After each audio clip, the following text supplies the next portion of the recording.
Okay, guys, it's time. This is it. We're gonna wrap it up now. So we know that Ivan, just saw Ruby and kind of made him feel really, really good. And so let's see what Ivan chooses to do now.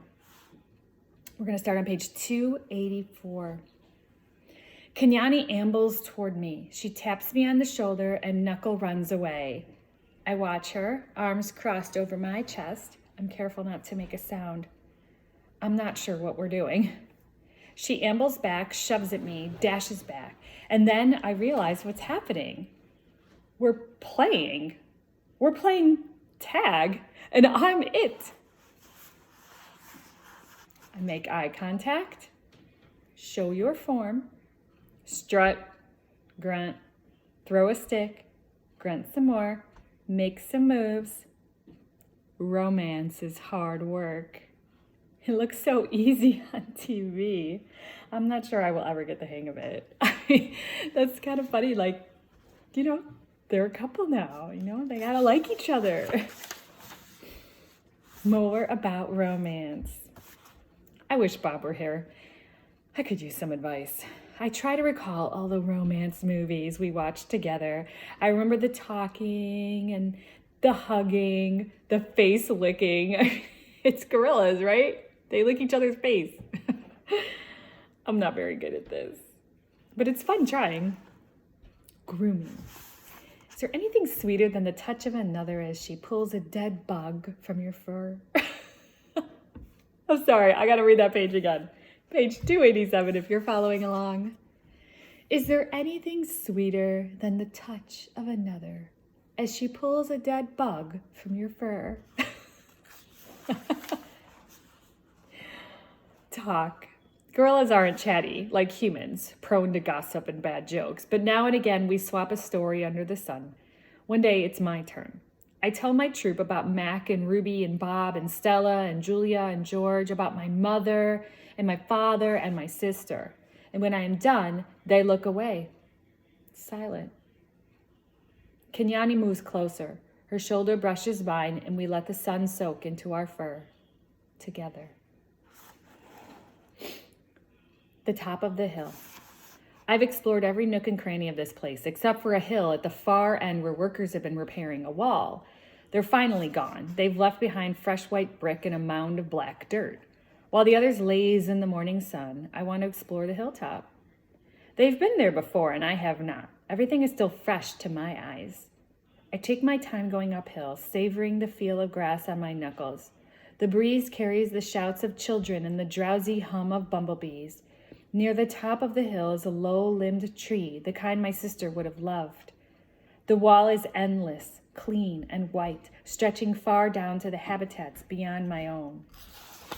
It's high and wide, carefully built to keep us in and others out. That is, after all, it is still a cage. It rained last night and the pile of dirt is soft to the touch. I scoop up a handful and breathe in the loamy smell. It's a rich brown color, heavy and cool in my palm, and the wall waits like an endless black billboard. Oh, do you know what I'm thinking? Do you know? Yeah. Pulls up that pile of dirt, that wet pile of dirt, and there he's got this big wall. It's just blank. The wall. It's a big wall, but it's a big pile of dirt.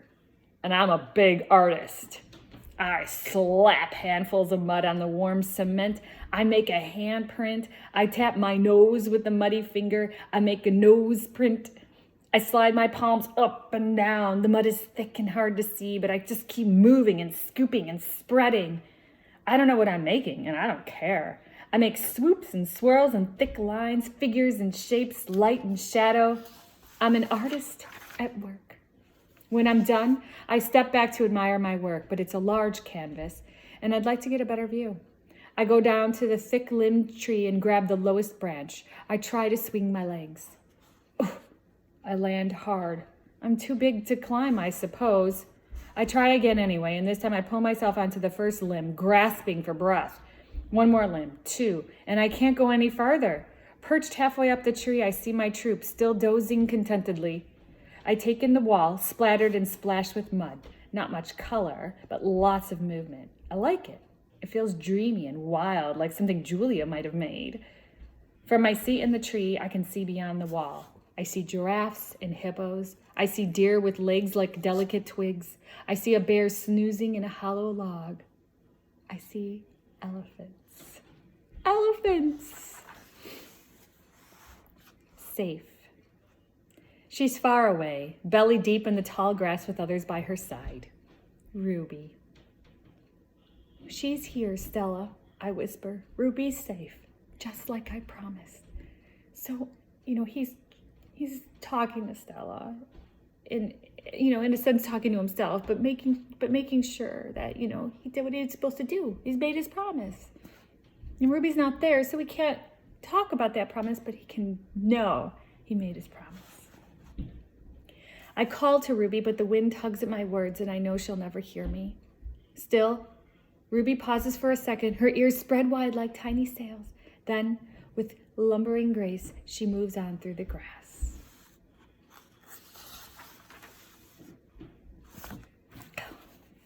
Sorry.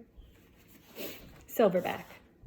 It's a cloudy evening, chilly and drizzly. Dinner is on its way, but I don't care. At night, we sleep in our den, but I'm always the last to head inside. I've been inside long enough. This time of day, there aren't many visitors, just a few stragglers leaning on the wall that separates us. They point, take a couple photos, then head over to the nearby giraffes. One of the keepers is beckoning. Reluctantly, I turn to go. Out of the corner of my eye, I see someone running. I pause. It's a girl with dark hair, lugging a backpack. A man follows behind, racing to catch up. Ivan! The girl yells, Ivan! It's Julia!